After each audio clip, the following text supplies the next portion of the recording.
दिल्ली की भीड़ भाड़ वाली गलियों में एक रहस्यमयी हत्याकांड ने पुलिस को 17 साल तक उलझाए रखा।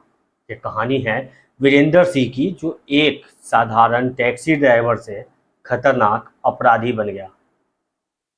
साल 2007 में उसने एक सेक्स वर्कर की बेरहमी से हत्या कर दी थी और फिर भाग निकला। पुलिस के पास सिर्फ एक फोटो और कुछ अधूरे सुराग थे, लेकिन एक पुलिस अधिकारी के जिद और सतर्कता ने अंततः इस 17 साल पुरानी पहेली को सुलझा दिया। ये कहानी है लालच, हत्या और न्याय की, जो आपको झकझोर कर रख देगी। इस कहानी में आगे बढ़ने से पहले आपसे एक ही रिक्वेस्ट, आपने हमारे channel story by UK sunlight को सब्सक्राइब नहीं किया है तो कर लीजिए। दिल्ली की तंग गलियों में 17 साल पुरानी एक अनसुलझी पहेली ने एक बार फिर लोगों को चौंका दिया। वीरेंद्र सिंह, जो पुलिस की गिरफ्त से सालों तक बचता रहा, आखिरकार रोहिणी में गिरफ्तार हो गया। वीरेंद्र की कहानी जितनी पुरानी थी उतनी ही खौफनाक भी।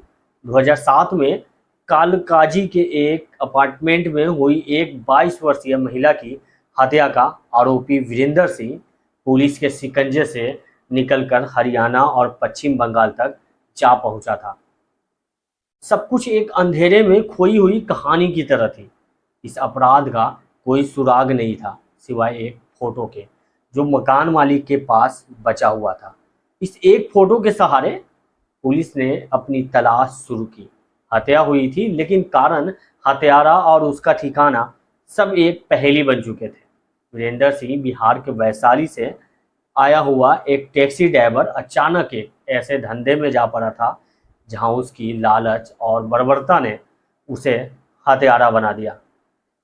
साल 1991 की बात है। वह दिल्ली आने के कुछ ही समय बाद वो ऐसे लोगों के संपर्क में आया जो देह व्यापार में शामिल थे। उसे भी कम समय में ज़्यादा पैसे कमाने की चाहत थी, इसीलिए वह भी जिस्म फरोशी के इस धंधे में शामिल हो गया। वेस्ट बंगाल से लड़कियों को खरीद कर दिल्ली लाने और बेचने वाला वीरेंद्र सिंह पैसा चाहता था। उसकी एक लड़की, जिसे उसने 2001 में 10,000 रुपये में खरीदा था, उसके इशारों पर 6 साल तक काम करती रही, लेकिन एक दिन उसने इनकार कर दिया और यही इनकार उसकी जान का कारण बन गया।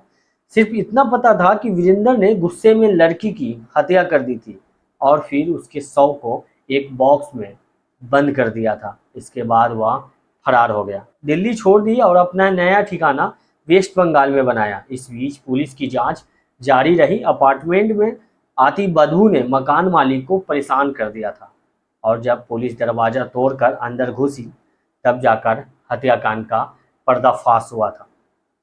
लड़की का शव मिला, पर हत्यारा गायब था। मकान मालिक द्वारा दिए गए फोटोज के आधार पर पुलिस ने उसकी तलाश शुरू कर दी, वो भी पासपोर्ट साइज फोटो। लेकिन ये तलाश इतनी आसान नहीं थी। केस की जिम्मेदारी एसआई रमेश कुमार को दी गई थी, जिन्होंने इस मामले को सुलझाने की ठान ली। कई सालों तक वीरेंद्र का कोई अता पता नहीं चला, लेकिन एसआई रमेश की कोशिश जारी रही। वक्त बीतता गया, वीरेंद्र ने अपनी पहचान बदल ली, ठिकाने बदले और अमला से पानीपत तक कई जगहों पर अपने गंदे धंधे को जारी रखा। दिल्ली पुलिस लगातार उसके पीछे थी, लेकिन हर बार वह उसके हाथों से फिसल जाता। आखिरकार रमेश को एक बड़ा सुराग मिला। वीरेंद्र का मोबाइल नंबर टैग कर लिया गया और फिर विजय विहार इलाके में उसकी मौजूदगी की पुष्टि हुई। फिर एक दिन पुलिस ने चारों तरफ से विजय विहार में वीरेंद्र के ठिकाने को घेर लिया और उसे दबोच लिया गया।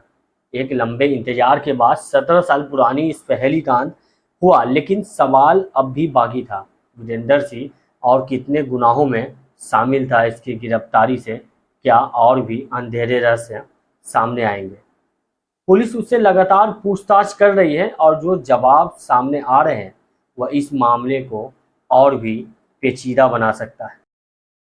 वीरेंद्र सिंह की गिरफ्तारी ने 17 साल पुराने एक दर्दनाक अध्याय को समाप्त कर दिया, लेकिन कई सवाल अभी भी बाकी था। क्या उसने और भी अपराध किए थे? क्या उसके पीछे कोई और भी था? पुलिस की जांच अभी जारी है और हो सकता है कि इस गिरफ्तारी से नए रहस्यों का पर्दाफाश हो जाए। इस केस ने एक बार फिर साबित कर दिया कि कभी कभी न्याय में देर हो सकती है, लेकिन जब सच्चाई सामने आती है तो हर अपराधी को उसकी सजा जरूर मिलती है।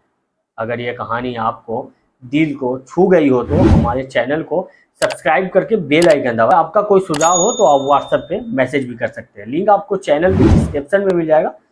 मैं आपसे मिलूंगा अगली कहानी में, तब तक के लिए अपना ख्याल रखिए। थैंक यू, बाय, जय हिंद।